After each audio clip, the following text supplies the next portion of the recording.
22મી જાન્યુઆરીએ ભગવાન રામની પ્રાણ પ્રતિષ્ઠા મહોત્સવ યોજાવાનો છે, જેને લઈને ભારતવાસીઓમાં ભારે ઉત્સાહ જોવા મળી રહ્યો છે। સાથે સાથે રાજકોટ શહેરમાં માતા બનનારી સ્ત્રીઓમાં અનોખો ક્રેઝ જોવા મળી રહ્યો છે। રાજકોટમાં 150 જેટલા ગાયનેકોલોજીસ્ટ ડોક્ટરો છે, જેમાંથી 100 ડોક્ટર હાલ એક્ટિવ છે। આ તમામ ડોક્ટરને ત્યાં અત્યાર સુધી 22 જાન્યુઆરીની ડિલિવરી ડેટ ફિક્સ કરાવી ચૂકી છે। આશરે 200 જેટલી સ્ત્રીઓએ 22 જાન્યુઆરીના દિવસે ડિલિવરી કરાવવા માટે નામ નોંધાવ્યું છે। 22મી જાન્યુઆરીએ રામ મંદિર પ્રાણ પ્રતિષ્ઠા યોજાવાની હોય, માતા બનનારી સ્ત્રીઓ આ ભવ્ય દિવસે માતા બનવાની ઈચ્છા ધરાવે છે।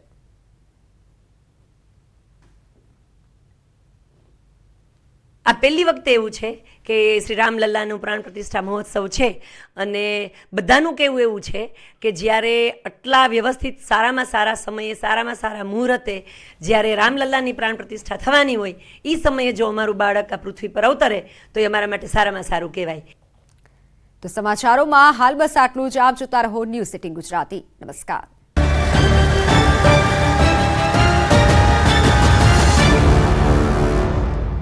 આદિ મોતિયાના ઓપરેશનમાં બેદરકારી સામે આવ્યા બાદ હવે આ મામલે હાઈકોર્ટની સુઓ મોટો પિટિશન દાખલ કરીને હેલ્થ સેક્રેટરી અને અમદાવાદ ગ્રામ્ય એસપીને નોટિસ પાઠવવામાં આવી છે। તપાસના આદેશ આપતા આરોગ્ય વિભાગ હરકતમાં આવી ગયું છે। આ મામલે હાઈકોર્ટની સુઓ મોટો પિટિશન દાખલ કરીને હેલ્થ સેક્રેટરી અને અમદાવાદ ગ્રામ્ય એસપીને તપાસના આદેશ અપાયા છે। ન્યાયાધીશ A.S. સુપિયા અને ન્યાયાધીશ વિમલ વ્યાસની બેન્ચે સુઓ મોટો સંજ્ઞાન લીધું છે। આ મામલે સરકારને પ્રાથમિક તપાસ રિપોર્ટ સોંપવા આદેશ કર્યો છે। સ્વાસ્થ્ય અને પરિવાર કલ્યાણ પાસે ખુલાસો માંગ્યો છે અને આ સુઓ મોટો 7મી ફેબ્રુઆરીએ ચીફ જજની કોર્ટમાં રજૂ થશે। હાઈકોર્ટની ફટકાર બાદ રાજ્યના આરોગ્ય મંત્રી ઋષિકેશ પટેલ હરકતમાં આવી ગયા। આરોગ્ય મંત્રી ઋષિકેશ પટેલે હોસ્પિટલની મુલાકાત લીધી હતી અને ખબર અંતર પૂછ્યા હતા। આ ઉપરાંત તેમણે અમદાવાદમાં આંખની હોસ્પિટલના ડાયરેક્ટર સાથે પણ બેઠક કરી હતી। પટેલે કહ્યું હતું કે તમામ અસરગ્રસ્ત દર્દીઓ સારવાર હેઠળ છે। સરકારે આ ઘટનાને ગંભીરતાથી લીધી છે। હાલ દર્દીઓની સારવાર પ્રાથમિકતા છે। વડોદરામાં કચરામાં આગ લાગતા મેડિકલ વેસ્ટના કૌભાંડનો પર્દાફાશ થયો છે। વડોદરાના ભીખા ભાલિયાની જગ્યામાં ગેરકાયદે મેડિકલ વેસ્ટનું કૌભાંડ ઝડપાયું। 2 દિવસ અગાઉ કચરામાં આગ લાગી હતી। આગના પેટાળમાંથી ગેરકાયદેસર બાયોમેડિકલ વેસ્ટ મળી આવ્યું છે। પાલિકાએ જીપીસીબીને જવાબદાર ગણાવી પોતાનો બચાવ કર્યો છે। ખાનગી જગ્યામાં બાયોમેડિકલ વેસ્ટની ડમ્પિંગ સાઇટ કોણે બનાવી તે અંગે મોટો સવાલ ઊભો થઈ રહ્યો છે। પાલિકાએ સમગ્ર મામલે કાર્યવાહી કરવાને બદલે હાથ અદ્ધર કર્યા છે। પાલિકાએ જીપીસીબીને જવાબદાર ઠેરવી પોતાના હાથ ઊંચા કરી દેતા ચર્ચા શરૂ થઈ છે। 15મી ફેબ્રુઆરી સુધી માર્ગ સલામતી મહિનાની ઉજવણી કરવામાં આવી રહી છે, ત્યારે સરકારે વન નેશન વન ચલણ પ્રોજેક્ટ અમલમાં મૂક્યો છે। મોબાઈલ એપ્લિકેશનથી traffic police helmet, seat belt અને પાર્કિંગ સહિતના ટ્રાફિકના નિયમોનો ભંગ બદલ ઈ ચલણ આપવાનું શરૂ થઈ ચૂક્યું છે। વાહન ચાલકો સ્થળ પર દંડ ભરી શકે છે અથવા ઓનલાઈન પણ ભરી શકે છે અને આ ચલણ 90 દિવસમાં ભરી દેવું પડશે, નહીં તો 90 દિવસ બાદ વર્ચ્યુઅલ કોર્ટમાં ટ્રાન્સફર થઈ જશે। ત્યારબાદ પણ દંડ ભરવામાં ન આવે તો કોર્ટ દ્વારા સમન્સ પણ કાઢી શકાય છે।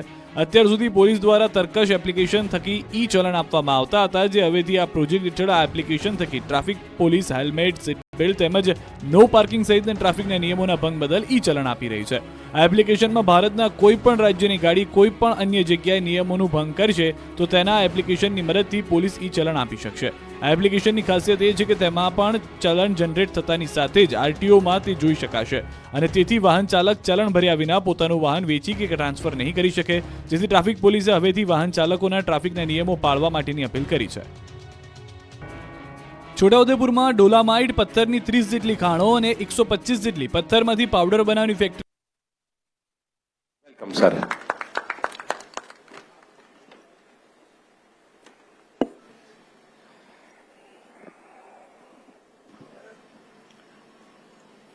રાજ્ય સરકારના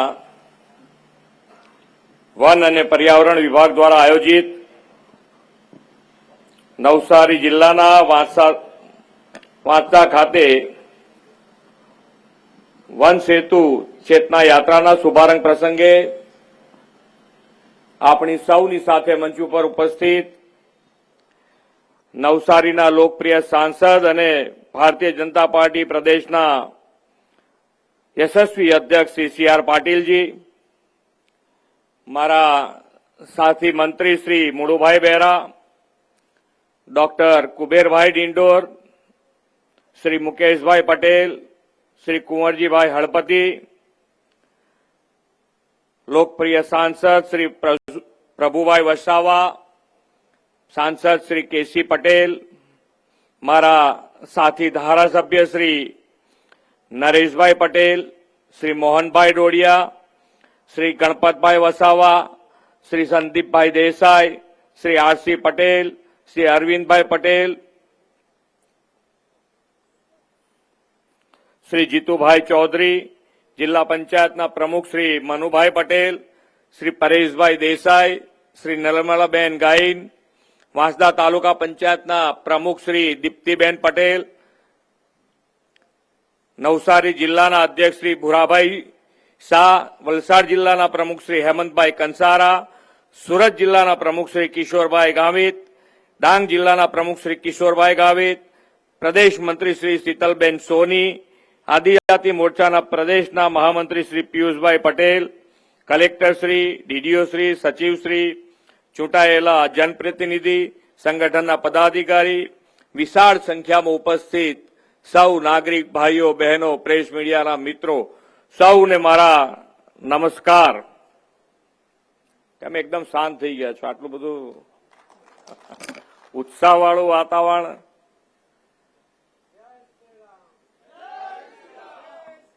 દીકરીઓ બધી અહીંયા આગળ બેઠી છે, કેમ શાંત છે? કઈ જોઈએ છે? કઈ પ્રશ્ન છે? તો આજે તો કેટલા બધા મિનિસ્ટર થી માંડીને બધા અહીંયા છે, તમારો પ્રશ્ન 1 મિનિટમાં ઉકલે એમ છે.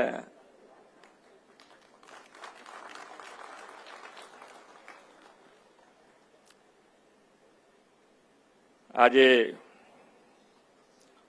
ઉનાઈ માતાના દર્શન કરીને આજની આ ચેતના યાત્રાનો આપણે પ્રારંભ કરી રહ્યા છીએ. વિશ્વ નેતા અને આપણા યશસ્વી વડાપ્રધાન શ્રી નરેન્દ્રભાઈ મોદીની પ્રતિબદ્ધતા, શ્રદ્ધા અને દ્રઢ નિર્ધારના પરિણામે આપણને સૌને ખબર છે એમ અયોધ્યામાં ભવ્ય રામ મંદિર 22મી તારીખે રામલલ્લા બિરાજમાન થવાના છે. આપણે સૌ નસીબદાર છીએ કે આપણે એ ધરતી પર વસવા અને વિકસવા મળ્યું છે, જેના પર ભગવાન રામચંદ્રજી તેમના વનવાસ દરમિયાન રહ્યા હતા અને વિચરણ કર્યું હતું. પુરાણો અને ઇતિહાસમાં પણ આ ડાંગ પ્રદેશનો દંડાકરણ્ય તરીકે ઉલ્લેખ થયેલો છે. રામચંદ્રજી સીતા માતા અને લક્ષ્મણજી સાથે આ દંડાકરણ્ય વિચરણ કરીને આગળ વધ્યા અને એ ઉલ્લેખ આપણા ઇતિહાસમાં છે. દંડાકરણ્ય ડાંગ બહુધા આદિજાતિ વનવાસીઓની વસ્તી ધરાવતો પ્રદેશ છે. ભગવાન રામચંદ્રજીએ જેના એઠા બોર ખાધા હતા તે માતા સબરી પણ આ જ આદિવાસી વિસ્તારના વસવાટ કરતા હતા અને અહીં સબુરી તાલુકો અને સબરી ધામ પણ છે. આદરણીય વડાપ્રધાનશ્રી હમણાં થોડા દિવસ પહેલા જ કહ્યું હતું કે માતા સબરીના ઉલ્લેખ વિના રામચંદ્રજીનો ઇતિહાસ અને રામાયણ અધૂરો છે. માતા સબરી અને આદિવાસીઓના રામાયણ કાળના યોગદાનનું પુણ્ય સ્મરણ કરવાની આજે મને અહીંયા આવીને આ જિલ્લામાં આ ભૂમિ ઉપર મને તક મળી છે. હું મારી જાતને એનું ગૌરવ માનું છું, સૌભાગ્ય માનું છું. આદરણીય વડાપ્રધાનશ્રીએ વનવાસીઓના પ્રાચીન ઐતિહાસિક મહત્વને રામલલ્લાના પ્રાણ પ્રતિષ્ઠા અવસરે સમયાનુકૂળ રૂપે ઉજાગર કર્યું છે. આપણે તેમના જ પદચિહ્ન પર ચાલતા વન સેતુ ચેતના યાત્રાથી ઉમરગામથી અંબાજી સુધીના સમગ્ર આદિવાસી બેલ્ટને વિકાસની ધારામાં વધુ મજબૂતાઈથી જોડવા માટે કરી રહ્યા છે. વડાપ્રધાન શ્રી નરેન્દ્રભાઈ મોદી જ્યારે ગુજરાતના મુખ્યમંત્રી હતા ત્યારે વનવાસીઓને વિકાસના મુખ્ય પ્રવાહમાં લાવવાની નેમ સાથે વનબંધુ કલ્યાણ યોજના શરૂ કરાવી હતી.